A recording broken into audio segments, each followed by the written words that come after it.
America എങ്ങനെ Japanese ജനതയെ പുനർനിർമ്മിച്ചു? ഷിൻറ്റോ മതത്തിൽ നിന്ന് 86% വരെ മതനിരപേക്ഷതയിലേക്ക് ജപ്പാന്റെ അത്ഭുതകരമായ മാറ്റം. നമസ്കാരം സുഹൃത്തുക്കളെ.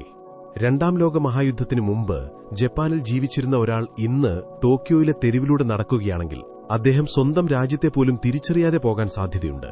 കാരണം ഇന്ന് നാം കാണുന്ന ജപ്പാൻ സാങ്കേതിക വിദ്യയിൽ മുന്നിൽ നിൽക്കുന്ന, സമാധാനത്തെ പ്രഘോഷിക്കുന്ന, മതപരമായി വളരെ ശീതളമായ ഒരു സമൂഹം 100 വർഷം മുമ്പുണ്ടായിരുന്ന ജപ്പാനിൽ നിന്ന് തികച്ചും വ്യത്യസ്തമാണ്.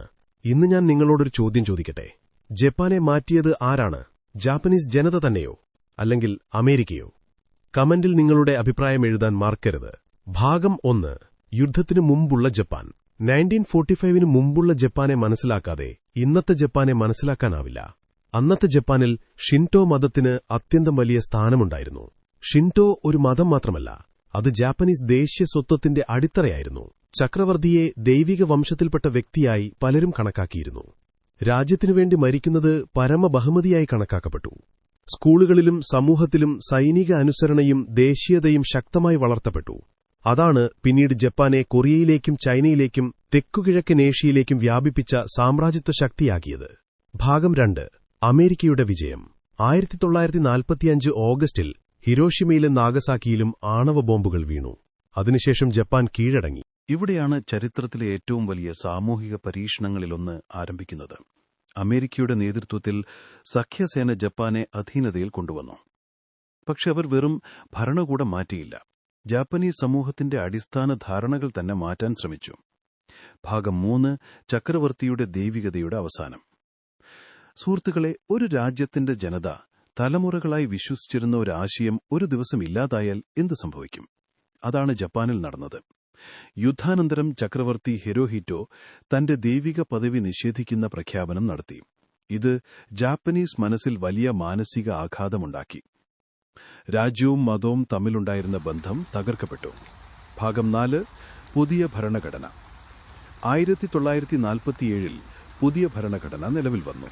അതാണ് പ്രശസ്തമായ ആർട്ടിക്കിൾ 9. ഈ വകുപ്പ് പ്രകാരം ജപ്പാൻ യുദ്ധം ഉപേക്ഷിച്ചു.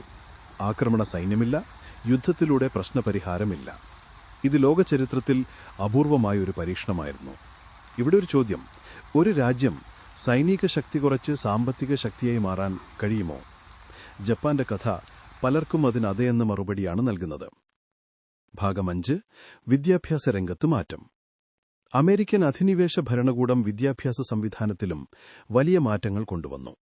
പഴയ സൈനിക ദേശീയതയെ പ്രോത്സാഹിപ്പിച്ച പാഠഭാഗങ്ങൾ നീക്കം ചെയ്തു. ജനാധിപത്യം, വ്യക്തിസ്വാതന്ത്ര്യം, മനുഷ്യാവകാശങ്ങൾ എന്നിവ മുൻനിരയിലേക്ക് വന്നു. സ്കൂളുകൾ ഒരു പുതിയ തലമുറയെ സൃഷ്ടിക്കാൻ തുടങ്ങി. ഭാഗം 6. മതപരമായ മാറ്റം. ഇപ്പോൾ നമുക്ക് ഏറ്റവും ശ്രദ്ധേയമായ ഭാഗത്തിലേക്ക് വരാം. ഇന്ന് ജാപ്പനീസ് ജനതയിലെ വലിയൊരു വിഭാഗം തങ്ങളെ മതവിശ്വാസികളായി തിരിച്ചറിയുന്നില്ല എന്നതാണ് ഏറ്റവും പ്രധാനപ്പെട്ട കാര്യം. എന്നാൽ ഇതൊരു പ്രധാന കാര്യമാണ്. ജാപ്പനീസ് സമൂഹത്തിൽ മതം പൂർണ്ണമായും അപ്രത്യക്ഷമായിട്ടില്ല. ഷിൻഡു ക്ഷേത്രങ്ങളിൽ ആളുകൾ പോകുന്നു, ബുദ്ധമത ആചാരങ്ങൾ തുടരുന്നു, ഉത്സവങ്ങൾ നടക്കുന്നു. പക്ഷേ പലരും ഞാനൊരു പ്രത്യേക മതത്തിന്റെ അനുയായി എന്ന് പറയുന്നില്ല. ചില സർവേകളിൽ ഭൂരിഭാഗം പേർ തങ്ങളെ മതപരമല്ലാത്തവരായി വിശേഷിപ്പിച്ചിട്ടുണ്ട്. അതിനാൽ 86% നിരീശ്വരവാദികൾ എന്ന വാചകം കേൾക്കുമ്പോൾ അതിനെ നേരിട്ട് ദൈവവിശ്വാസമില്ല എന്ന അർത്ഥത്തിൽ വായിക്കരുത്. ജപ്പാനിൽ പലരും മതാചാരങ്ങൾ പാലിക്കുമ്പോഴും സ്വയം മതവിശ്വാസി എന്ന് വിളിക്കാറില്ല. ഭാഗം 7. അമേരിക്കൻ സംസ്കാരത്തിന്റെ സ്വാധീനം. യുദ്ധാനന്തരം അമേരിക്കൻ സിനിമകൾ വന്നു, അമേരിക്കൻ സംഗീതം വന്നു, അമേരിക്കൻ ഉപഭോക്തൃ സംസ്കാരം വന്നു. കോക്കാകോള മുതൽ ഹോളിവുഡ് വരെ അമേരിക്കൻ ജീവിതശൈലി ജപ്പാനിൽ വലിയ സ്വാധീനം ചെലുത്തി. പക്ഷേ ശ്രദ്ധിക്കേണ്ട കാര്യമിതാണ്: ജാപ്പനീസ് ജനത അമേരിക്കയെ പകർത്തിയില്ല. അവർ അതിനെ സ്വന്തം സംസ്കാരവുമായി ചേർത്തു. അതുകൊണ്ടാണ് ഇന്ന് ലോകത്തിലെ ഏറ്റവും ആധുനിക സമൂഹങ്ങളിലൊന്നായ ജപ്പാൻ ഒരേ സമയം അതിന്റെ പാരമ്പര്യവും സംരക്ഷിക്കുന്നത്. ഭാഗം 8. എന്നാൽ അമേരിക്ക വിജയിച്ചോ? ഇവിടെയാണ് ഏറ്റവും രസകരമായ ചോദ്യം. അമേരിക്ക ജപ്പാനെ പൂർണ്ണമായും മാറ്റിയോ? അല്ലെങ്കിൽ ജപ്പാൻ അമേരിക്കയുടെ സ്വാധീനം സ്വീകരിച്ച് പുതിയ രൂപത്തിൽ സ്വയം പുനർനിർമ്മിച്ചോ? കാരണം ഇന്നും ഷിൻഡോ ക്ഷേത്രങ്ങൾ നിലനിൽക്കുന്നു, ചക്രവർത്തി സ്ഥാപനം നിലനിൽക്കുന്നു, ദേശീയ അഭിമാനം നിലനിൽക്കുന്നു. അടുത്ത കാലത്ത് ജപ്പാൻ വീണ്ടും സൈനിക ശക്തി വർദ്ധിപ്പിക്കുന്നതും നാം കാണുന്നു. അതിനാൽ കഥ ഇത്ര ലളിതമല്ല. സമാപനം സുഹൃത്തുക്കളെ, രണ്ടാം ലോകമഹായുദ്ധത്തിൽ അമേരിക്ക ജപ്പാനെ തോൽപ്പിച്ചു. പക്ഷേ അതിനേക്കാൾ വലിയ കാര്യം സംഭവിച്ചത് യുദ്ധത്തിന് ശേഷമാണ്. ഒരു ജനതയുടെ വിദ്യാഭ്യാസം, മതബോധം, രാഷ്ട്രീയ ചിന്ത, ദേശീയ സ്വത്വം, ഭാവിയെക്കുറിച്ചുള്ള കാഴ്ചപ്പാട് ഇവയെല്ലാം പുനർനിർമ്മിക്കാൻ ഒരു മഹാശക്തി ശ്രമിച്ചു. അതിന്റെ ഫലമായാണ് ഇന്ന് നാം കാണുന്ന ആധുനിക ജപ്പാൻ രൂപപ്പെട്ടത്. പക്ഷേ അവസാന ചോദ്യം നിങ്ങളോടാണ്.